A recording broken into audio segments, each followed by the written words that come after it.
Candle rejection क्या है, candle fail क्या है, ये सब के बारे में एक डिटेल्ड वीडियो बनाओ सर। लास्ट वीडियो में हमने एक ब्रेकडाउन किया था कि कैंडल सस्टेन को हम स्टेप बाय स्टेप कैसे आइडेंटिफाई कर सकते हैं कि वहां कैंडल मार्केट में सस्टेन करेगी या नहीं। अगर सस्टेन करती है तो हम बाय करते हैं, अदरवाइज हम वेट करते हैं। लेकिन कैंडल सस्टेन का अपोजिट क्या होता है, कैंडल रिजेक्शन। अगर आप ऐसा सोचते हो तो आप गलत हो, क्योंकि मार्केट वहां पे साइडवेज भी हो सकता है। तो कैंडल अगर सस्टेन नहीं कर रही है तो कैंडल रिजेक्शन भी हमारे लिए आइडेंटिफाई करना जरूरी है, जो कि YouTube पे इस चीज के ऊपर भी कोई बात नहीं करता। आज इसी चीज का ब्रेकडाउन देखते हैं कि कैंडल रिजेक्शन को स्टेप बाय स्टेप कैसे हम आइडेंटिफाई कर सकते हैं। Let's start. यहाँ पे मैंने सबसे पहले निफ्टी 50 का चार्ट ओपन कर लिया है। वॉल्यूम्स मैंने ऐड कर रखी हैं, जिनको वॉल्यूम्स नहीं पता निफ्टी 50 के चार्ट में शो नहीं होती है तो हमने फ्यूचर से उठा रखी है। ठीक, अब कैंडल रिजेक्शन को दो पार्ट में डिवाइड करो। एक पार्ट हो गया कि कैंडल डायरेक्टली रिजेक्शन ले रही है, सेकंड पार्ट हो गया कि हमारी कैंडल ब्रेकआउट देने के बाद फेल हो रही है, जिसको हम फेक ब्रेकआउट कहते हैं। ठीक, दोनों चीजों को देखते हैं। अब यहां पे काफी लोगों को लगता है ये जो फर्स्ट कैंडल है ये हमारा कैंडल रिजेक्शन में आता है, बट ये चीज गलत है। बहुत से फैक्टर हैं जिस पे कैंडल रिजेक्शन डिपेंड करता है। तो सबसे पहले कैंडल रिजेक्शन का मतलब समझते हैं। मींस कोई कैंडल है जो उस प्राइस को एक्सेप्ट नहीं करना चाह रही, तो वो उसको रिजेक्ट कर रही है। ठीक, ये होता है कैंडल रिजेक्शन का मतलब। लेकिन एज अ ट्रेडर मेरे लिए कैंडल रिजेक्शन क्या होना चाहिए कि मेरे को वहां से रिवर्सल ट्रेड फाइंड करना है। तो मेरे को सिर्फ ये नहीं देखना है यहाँ पे कि वो कैंडल रिजेक्ट हो रही है, मेरे को ये भी देखना है कि अब वहां से रिवर्सल आएगा। तो उसको हम देखो, सबसे पहली एक चीज समझो। अब यहाँ पे सबसे ज्यादा हमारे पास हैमर यूज में आने वाला है रिजेक्शन के लिए। ये बात सही है कि हैमर एक रिजेक्शन कैंडल या फिर एक सपोर्ट कैंडल है। जैसे अगर रेजिस्टेंस के पास बन जाए तो ये रिजेक्शन ले रहा है, लेकिन अगर सपोर्ट के पास बन जाए तो ये सपोर्ट ले रहा है। दोनों ही केसेस में हमारा रिवर्सल आ सकता है। मैं ये नहीं बोल रहा आएगा, आ सकता है।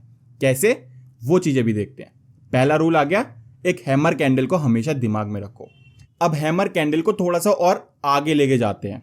अब ऐसा नहीं कि मैंने 5 मिनट का टाइम फ्रेम खोल रखा है तो मैं सिर्फ 5 मिनट के टाइम फ्रेम पे कैंडल देखूंगा।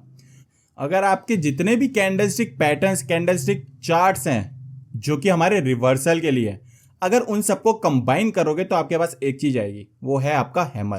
कंबाइन करने का मतलब क्या है, अब यहाँ पे देखो, यहाँ पे फॉर एग्जांपल हमारा, अब चाहे मैं यहाँ पे 11:45 से 12 बजे तक का ले लूँ या फिर यहाँ पे 11:30 से 12:05 तक का ले लूँ, तो यहाँ पे हमारी एक पूरी कंबाइन करके एक कैंडल बनेगी अगर हम ये सारे टाइम फ्रेम को कंबाइन कर दे तो। फॉर एग्जाम्पल मैं आ जाता हूँ यहाँ पे 15 मिनट के टाइम फ्रेम पे। अब 15 मिनट के टाइम फ्रेम पे आपको थोड़ी सी एक चीज यहाँ पे इमेज क्लियर हो रही होगी, जो कि हमारी 11:30 से जो कैंडल शुरू हो रही है एंड जो हमारी 11:45 से कैंडल शुरू हो रही है, अगर मैं इन दोनों को कंबाइन कर दूं तो ये जो हमारा रेड पार्ट है ये ग्रीन वाली कैंडल का हमारा विक बन जाएगा। तो ये भी हमारा एक इन्वर्टेड हैमर बन गया। तो यहाँ पे हमारा पहला रूल सेटिस्फाई हो रहा है कि यहाँ पे एक हैमर तो बन रहा है। एंड यहाँ पे अगर आप देखो, ये जो 15 मिनट के टाइम फ्रेम पे 12:15 बजे कैंडल बनी है, इसको भी हम एक हैमर कह सकते हैं। अगर हम इसको 5 मिनट के टाइम फ्रेम पे ले जाएं तो वही हैमर हमारे लिए आइडेंटिफाई करना थोड़ा सा मुश्किल हो गया। तो ये सारी कैंडल मिलाकर एक हैमर बना है। तो हमें ऐसे हैमर ढूंढने हैं सबसे पहले। तो जहां एक हैमर मिल जाए आपको, वहां आपका एक रिजेक्शन पॉसिबल है।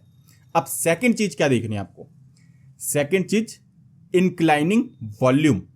अब एक चीज समझो, वॉल्यूम होती है दो तरीके की। कॉन्जिक्यूटिव कैंडल्स की वॉल्यूम अगर गिर रही है तो वो होती है हमारी डिक्लाइनिंग वॉल्यूम। इसका मतलब ये नहीं है कि वॉल्यूम कम हो रही है, क्योंकि वॉल्यूम कभी भी कम नहीं हो सकती, वॉल्यूम हमेशा बढ़ सकती है। लेकिन टाइम फ्रेम के अकॉर्डिंग अगर हम देखें तो डिक्लाइनिंग वॉल्यूम का मतलब होता है कि प्रीवियस कैंडल से इस वाली कैंडल में वॉल्यूम कम आई है, तो ये होती है हमारी declining volume. And inclining volume होती है हमारी, ये जो हमारी पिछली कैंडल से इस कैंडल में वॉल्यूम ज्यादा आई है, इसको हम कहते हैं इंक्लाइनिंग वॉल्यूम। तो जहां पर हमारा रिजेक्शन हम फाइंड आउट कर रहे हैं, वहां पे हमें कॉन्सिक्यूटिव दो कैंडल्स की वॉल्यूम्स बढ़ती हुई दिखनी चाहिए। फॉर एग्जांपल यहां पे एकदम वॉल्यूम्स डेड पड़ी है। एक रूल मैं आपको बताता हूं, जहां भी वॉल्यूम्स डेड पड़ी है एंड वहां पर आपको वॉल्यूम दिखती है अचानक से, इट मीन्स वहां पे बड़ा मूव आने वाला है। ठीक, साइडवेज मार्केट में हमेशा वॉल्यूम डेड होगी एंड जैसे ही मूव आने वाला होगा वॉल्यूम वहां पे आएगी। सो यहां पे हमारी दो कॉन्सिक्यूटिव कैंडल्स की वॉल्यूम एक विजिबल चेंज के साथ बढ़ी है। इसके बाद यहाँ पे एक नेक्स्ट कैंडल पे दोबारा बढ़ी है, नेक्स्ट कैंडल पे दोबारा वॉल्यूम बढ़ी है। तो ये क्या है, हमारी इंक्लाइनिंग वॉल्यूम।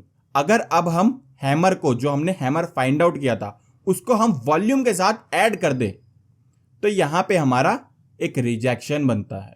अब रूल नंबर 3 समझो। ये हैमर हमें फाइंड आउट करना है सपोर्ट और रेजिस्टेंस के आसपास ही। ये हैमर कहीं भी बने हम उसको कंसीडर नहीं करेंगे। फॉर एग्जांपल हमारा ये छोटा सा हैमर बन रहा है जिसको हम कंसीडर नहीं करेंगे क्योंकि हमारा यहाँ पे कोई सपोर्ट रेजिस्टेंस कुछ नहीं है।